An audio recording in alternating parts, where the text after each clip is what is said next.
Hello everybody, welcome back. Today as well we have got you another video. In this video I'll show you how you can download and install Kraken app on your mobile phone. But before that, please do make sure to like our video, subscribe our channel, and yes, without any further delay, let's get into it.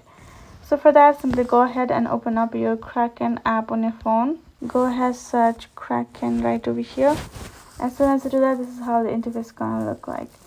Now we're going to go ahead, tap on Kraken, buy crypto and Bitcoin app, and tap on this option of get right away. Double click and it will start being downloaded, and as soon as it's done downloaded, that's basically being installed in the device as well. You just have to patiently wait for this blue circle to complete, which will take a while depending on the speed of your internet, right? Just wait for that. As you have just seen, the installing process has completed. Now you can find this option of open. Now go ahead, tap on this open, and the app will simply open up for you to use it for your own requirements. If you simply gonna go ahead, go back, you will also find the app listed right over here as well, and that is how you will be able to download and install this in your mobile phone.